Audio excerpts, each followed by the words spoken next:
Hello' everyone easy Assam এক্সামৰ অন্য এটা ভিডিঅ'লৈকে সকলোকে আদৰণি জনালোঁ যিহেতু আমি আছাম পুলিচৰ জিকেৰ যিখিনি প্ৰিভিয়াছ ইয়েৰ কুৱেশ্যনছ আমি ডিছকাশ্যন কৰি আছিলোঁ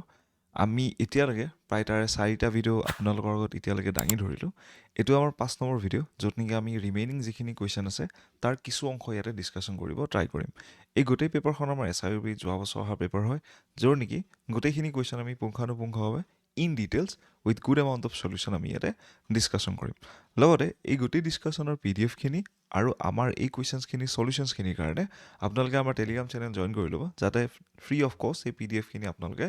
এক্সেছ কৰিব পাৰে লগতে আপোনালোকে আমাৰ যোনটো ইউটিউব চেনেল সেইটো ছাবস্ক্ৰাইব কৰি ল'ব যিখিনি আমি আপকামিং আছাম পুলিচৰ আৰু ADREৰ কাৰণে ভিডিঅ'ছ লাইন আপ কৰি থৈ দিছোঁ তাৰ যাতে এটাও ভিডিঅ' আপোনালোকৰ দ্বাৰা মিছ নহয় ৰাইট চ' আজিৰ ভিডিঅ'টো আমি ইয়াতে আৰম্ভ কৰোঁ চ' প্ৰথম কুৱেশ্যনটো আমি ইয়াতে ল'ম who was the father of king Harshavardhana ৰজা হৰ্ষবৰ্ধনৰ পিতৃৰ নাম কি আছিলে বুলি এই কুৱেশ্যনটোত আমাক সোধা হৈছে চ' অপশ্যন এত আমাক কি আছে প্ৰভাকৰ বৰ্ধন অপশ্যন বিত আছে আমাৰ ভাস্কৰ বৰ্ধন বা অপশ্যন চিত আছে আমাৰ জয়বৰ্ধন বা অপশ্যন ডিত আছে আমাৰ মহাবৰ্ধন ৰাইট ইয়াৰ সকলোতকৈ কাৰেক্ট এনচাৰ কি হ'ব option A Prabhakar Vardhan right so' এই আনচাৰটোৰ বিষয়ে অলপমান আমি ইয়াতে চাই লওঁ চ' প্ৰভাকৰ বৰ্ধন তেওঁ আছিলে পুষ্যভূতি বংশৰ যিটো আমি বৰ্ধন বংশ বুলিও জানো প্ৰথমজন শক্তিশালী ৰজা আছিলে তেওঁৰ ৰাইট আৰু তেওঁ ইয়াতে আমাৰ ষষ্ঠ যোনটো শতাব্দ আছিলে তাতে তেওঁ ৰুল কৰিছিলে বা আমাৰ যোনটো 6th century বুলি আমি ইংৰাজীত কওঁ ৰাইট আৰু তেওঁ যোনটো নিজৰ বাবে প্ৰথমবাৰৰ বাবে নিজৰ কাৰণে এটা টাইটেল তেওঁ এজিউম কৰি লৈছিলে সেইটো নাম আছিলে মহাৰাজা ধীৰাজা বা ইয়াতে কিং অফ দ্য কিংছ মানে ৰজাৰো ৰজা হিচাপত সেই যোনটো টাইটেল বা উপাধিটোৰ বেচিকেলি মিনিং আছিলে ৰাইট আশা কৰোঁ এই গোটেই ডিছকাশ্যনছখিনিৰ পৰা আপোনালোকৰ যিখিনি ডাউটছ সেইখিনি ক্লিয়াৰ হ'ব লগতে আপকামিং এক্সামিনেশ্যনছৰ প্ৰবেবল আপোনালোকে শিকিব পাৰিব চ' নেক্সট কুৱেশ্যনটো আহি পৰে ইয়াতে the Hindu Mahasabha was organise for the first time in 1915 at which of the following Hindu Mahasabha 1915 চনত প্ৰথমবাৰৰ বাবে ক'ত অনুষ্ঠিত হৈছিলে বুলি ইয়াতে সোধা হৈছে এইটো আমাৰ এটা কি হিষ্ট্ৰীৰ কুৱেশ্যন হয় মডাৰ্ণ হিষ্ট্ৰী কুৱেশ্যন ঠিক আছে চ' অপশ্যনছ কেইটা কি আছে প্ৰথম অপশ্যন এত আছে আমাৰ হৰিদ্বাৰ অপশ্যন বিত আছে আমাৰ এলাহাবাদ অপশ্যন চিত আছে বেনাৰস আৰু অপশ্যন ডিত আছে ইয়াৰ এটাও নহয় বুলি ৰাইট ইয়াৰে কাৰেক্ট এনচাৰ হ'ব আমাৰ অপশ্যন এ হৰিদ্বাৰ চ' এই আনচাৰটোৰ বিষয়ে অলপমান আমি ইয়াতে ডিছকাশ্যন কৰি লওঁ য'ত নেকি কৈছে দ্য অখিল ভাৰতীয় হিন্দু মহাসভা ইয়াতে ফৰ্ম কৰা হৈছিলে বা গঠন কৰা হৈছিলে যাতে হিন্দু কমিউনিটি বা হিন্দু এজ এ ৰিলিজন যিখিনি মানুহ আছিলে ধৰ্ম লোকৰ সেই মানুহখিনিৰ যিখিনি ৰাইটছ বা অধিকাৰ এইখিনি যাতে আমি প্ৰটেক্ট কৰিব পাৰোঁ লগতে এই গোটেই অল ইণ্ডিয়া কনফাৰেঞ্চ হৈছিলে 1915 চনৰ হৰিদ্বাৰত ৰাইট য'ত নেকি কুম্ভ মেলাৰ লগত আমি এই বস্তুটো কোইনচাইড বা ৰিলেট কৰোঁ ৰাইট য'ত নেকি একেলগে কুম্ভ মেলাও হৈছিলে 1915 চনত ৰাইট চ' এইখিনিত মই ইয়াতে আছামিজ যিখিনি আমাৰ এই গোটেই কথাখিনিৰ অনুবাদ মই ইয়াতে দি দিছোঁ আপোনালোকে এই ভিডিঅ'টো পজ কৰি কিনে পঢ়িব পাৰে যিহেতু ওপৰৰ ইংলিছ ডেছক্ৰিপশ্যনখিনিও মই অসমীয়াতে অনুবাদ কৰি পঢ়ি দিছোঁ ঠিক আছে চ' আমি নেক্সট কুৱেশ্যনটোলৈকে যাওঁ এতিয়া চ' নেক্সট কুৱেশ্যনটো কৈছে যে who rebuild the temple of goddess Kamakhya বা কামাখ্যা মন্দিৰ কোনে পুনৰ নিৰ্মাণ কৰিছিলে বুলি এই কুৱেশ্যনটো আমাৰ কোনটো পাৰ্টৰ হয় আমাৰ আছাম হিষ্ট্ৰীৰ পাৰ্টৰ হয় ঠিক আছে ৰাইট অ'কে চ' অপশ্যনছ কেইটা কি আছে আমাৰ অপশ্যন এ আছে শুক্লধ্বজ অপশ্যন বিত আছে বিশ্বসিংহ অপশ্যন চি নৰনাৰায়ণ আৰু অপশ্যন ডি হৈছে চক্ৰধ্বজ ৰাইট ইয়াৰে কাৰেক্ট এনচাৰ কি হ'ব আমাৰ অপশ্যন চি নৰনাৰায়ণ হ'ব ইয়াৰে সঠিক এনচাৰ চ' এই কুৱেশ্যনটোৰ আনচাৰ্ছখিনিৰ বিষয়ে অলপমান আমি ইয়াতে চাই লওঁ চ' যোনটো আমাৰ অৰিজিনেল বা পুৰণি যোনটো কামাখ্যা মন্দিৰ আছিলে সেইটো ইয়াতে ডিষ্ট্ৰয় কৰা হৈছিলে বা ভাঙি দিয়া গৈছিলে যেতিয়া কালা পাহাৰে আমাৰ অসমত আক্ৰমণ কৰিছিলে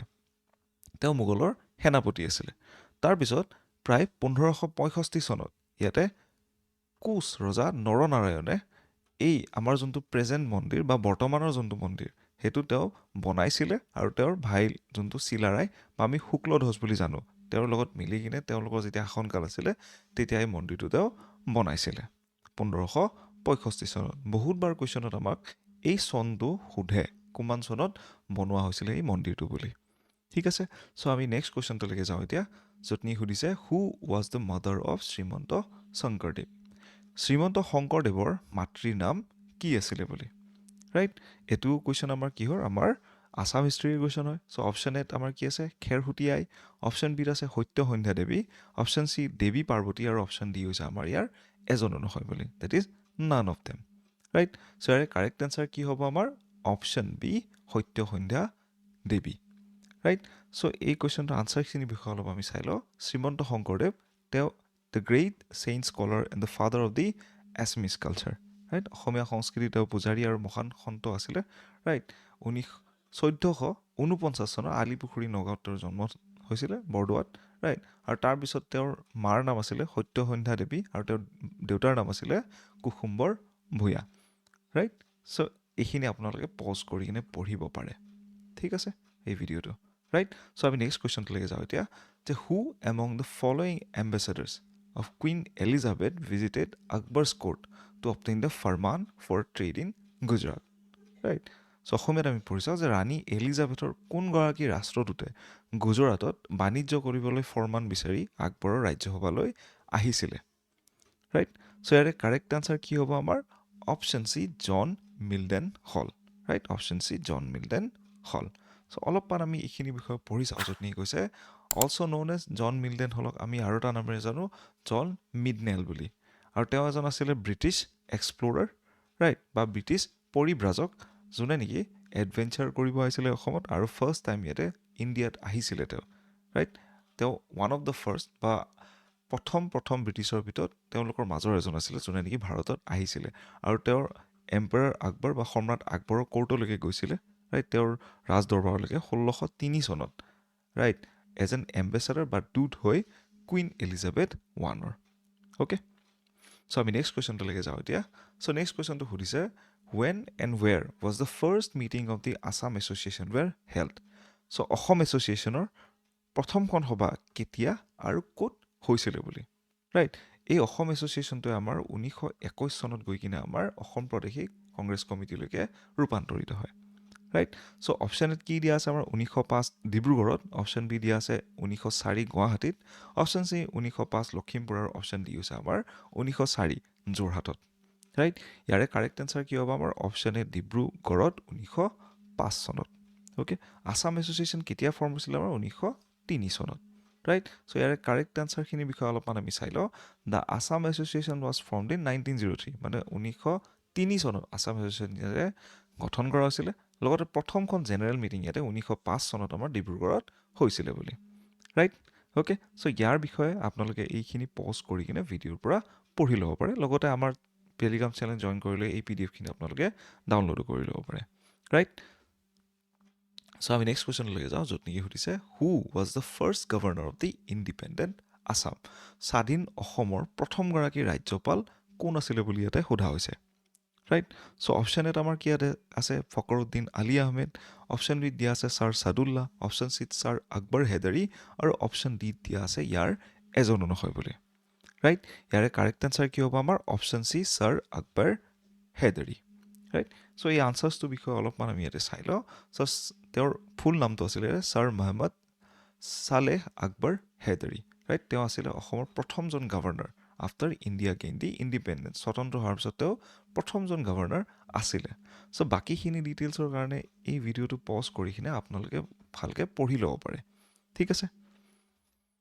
চ' তাৰপিছত আহে আমাৰ নেক্সট কুৱেশ্যনটো, যোনটো নেকি আকৌ আমাৰ আছাম হিষ্ট্ৰী টপিকৰ পৰা এটা আহা কুৱেশ্যন হয়, ঠিক আছে। চ' য'ত নেকি সোধা হৈছে name the first man to oppose the British administration in Assam. অসমত ব্ৰিটিছ শাসনৰ বিৰোধিতা কৰা প্ৰথমগৰাকী ব্যক্তি কোন আছিল বুলি ইয়াতে সোধা হৈছে, ৰাইট। চ' অপশ্যন এত কি দিয়া আছে আমাৰ পিয়লি বৰফুকন, অপশ্যন বিত দিয়া হৈছে আমাৰ গোমধৰ কোঁৱৰ, অপশ্যন চি মণিৰাম দেৱান আৰু অপশ্যন ডি হৈছে জীউৰাম দুলীয়া বৰুৱা, ৰাইট। আমি সকলোৱে জানো 1828 চনত আমাৰ প্ৰথম ব্ৰিটিছসকলৰ বিৰুদ্ধে আমাৰ বিদ্ৰোহ আৰম্ভ হৈছিলে, আৰু এই গোটেইখিনি লিড কৰিছিলে আমাৰ অপশ্যন বি গোমধৰ কোঁৱৰদেৱে, right. So' option B is the correct answer in this question, ঠিক আছে, ৰাইট। চ' এইটোৰ বিষয়ে অলপমান আমি চাই লওঁ আনচাৰটোৰ। চ' গোমধৰ কোঁৱৰ তেওঁ প্ৰথমজন ব্যক্তি আছিলে যোনে নেকি ব্ৰিটিছৰ এগেইনষ্টত ইয়াতে ৰিভল্ট বা ইয়াতে প্ৰদৰ্শন কৰিছিলে বা বিদ্ৰোহ কৰিছিলে, ৰাইট। চ' এখন ইয়াৰ ওপৰত কিতাপো লিখা হৈছে বাই দি বিকাশ দিহিঙীয়াদেৱৰ দ্বাৰা, ৰাইট, য'ত নেকি তেওঁৰ বিষয়ে ইয়াতে কোৱা হৈছে। আৰু অসমৰ যোনটো কণ্ট্ৰল ব্ৰিটিছে কেতিয়া লয় 1826 চনত ইয়াণ্ডাবু সন্ধিৰ দ্বাৰা চ' আমি নেক্সট কুৱেশ্যনটো চাওঁ এতিয়া in which year did the Alexander invaded India এলেকজেণ্ডাৰে ভাৰতত কেতিয়া আক্ৰমণ কৰিছিলে বুলি এই কুৱেশ্যনটোত সোধা হৈছে চ' অপশ্যন এত কি দিয়া আছে আমাৰ খ্ৰীষ্টপূৰ্ব 326 তাৰপিছত অপশ্যন বি দিয়া আছে খ্ৰীষ্টপূৰ্ব 316 তাৰপিছত খ্ৰীষ্টপূৰ্ব 346 আৰু অপশ্যন ডি দিয়া আছে খ্ৰীষ্টপূৰ্ব 356 অ'কে ৰাইট চ' ইংৰাজীখিনি আপোনালোকে ইয়াৰ পৰা পঢ়ি ল'ব পাৰে চ' ইয়াৰে কাৰেক্ট এনচাৰ কি হ'ব আমাৰ অপশ্যন বি 326 BC বা খ্ৰীষ্টপূৰ্ব 326 ৰাইট চ' অলপমান আমি এই আনচাৰটোৰ বিষয়ে পঢ়ি চাওঁ the Alexander the great the king of Macedonia তেওঁ মেচিডোনিয়াৰ ৰজা আছিলে আৰু তেওঁ ভাৰতত আক্ৰমণ কৰে প্ৰায় 326 খ্ৰীষ্টপূৰ্ব বা 326 বিফ'ৰ খ্ৰাইষ্টত ৰাইট চ' বাকীখিনি ডিটেইলছ আপোনালোকে ভিডিঅ'টো পজ কৰি ইয়াৰ পৰা পঢ়ি ল'ব চ' তাৰপিছত আহে আজিৰ এই ভিডিঅ'টোৰ গোটেই শেষৰ যোনটো কুৱেশ্যন য'ত নেকি সুধিছে the famous Trimurti Sadashiva is part of which of the following caves in India right so' বিখ্যাত ত্ৰিমূৰ্তি সদাশিৱ তলৰ কোন গুহাৰ এটা অংশ হয় ৰাইট ইয়াৰ অপশ্যন এ দিয়া আছে আমাৰ অজন্তা অপশ্যন বি দিয়া আছে ইলোৰা অপশ্যন চি দিয়া আছে আমাৰ এলিফেণ্টা আৰু অপশ্যন ডি দিয়া আছে আমাৰ বাঘ ৰাইট বাঘ কেভ বা বাঘ গুহা বুলি আমি কওঁ ঠিক আছে চ' ইয়াৰ কাৰেক্ট এনচাৰ কি হ'ব আমাৰ অপশ্যন চি এলিফেণ্টা কেভছত আমি পাওঁ ৰাইট চ' অলপমান ইয়াৰ বিষয়ে আমি ইয়াতে চাই লওঁ that is the the Trimurti Sadashiva is also' known as the Mahesh murti is a masterpiece of the rock cut sculpture located in the main cave in the Elephanta caves in Mumbai island okay মুম্বাইৰ আশে পাশে আমি দেখা পাওঁ in the Gharapuri island right so' Trimurti Sadashiv আমি এলিফেণ্টা গুহাৰ মুখ্য যোনটো গুহা তাতে আমি দেখা পাওঁ যোনটো এটা বিৰাট শিলাগতা আমি ভাস্কৰ্য শিল্পৰ এটা মাষ্টাৰ পিচ হয় ঠিক আছে চ' আজিৰ ভিডিঅ'টোত ইমানখিনি আছিলে আশা কৰোঁ এই গোটেই MCQ ডিছকাশ্যন পৰা আপোনালোকৰ যোনটো প্ৰিপেৰেশ্যন ৰিগাৰ্ডিং দি আছাম পুলিচৰ SI আৰু আছাম যোনটো আমাৰ ফৰেষ্টৰ ছিনিয়ৰ গ্ৰেডৰ যিখিনি পৰীক্ষা আহি আছে আই বিলিভ সেই গোটেইখিনিৰ প্ৰিপেৰেশ্যনত ভালেখিনি সহায় হ'ব লগতে আমাৰ যোনটো PDFখিনিৰ কাৰণে এই টেলিগ্ৰাম চেনেলটো আপোনাৰ জইন কৰি ল'ব পাৰে যাৰ নেকি লিংক মই ডেছক্ৰিপশ্যন বক্সত দি থৈ দিছোঁ বা এই QR কোডটো স্কেন কৰিলেও আপোনালোকে জইন কৰি ল'ব পাৰে ৰাইট আৰু তাৰ লগতে আমাৰ চেনেলটো ছাবস্ক্ৰাইব কৰি ল'ব for upcoming Assam police ADRE আৰু APSC ৰিলেটেড ভিডিঅ'ছখিনিৰ কাৰণে আজিৰ ভিডিঅ'ত ইমানখিনি আছিলে thank you everyone have a very good day head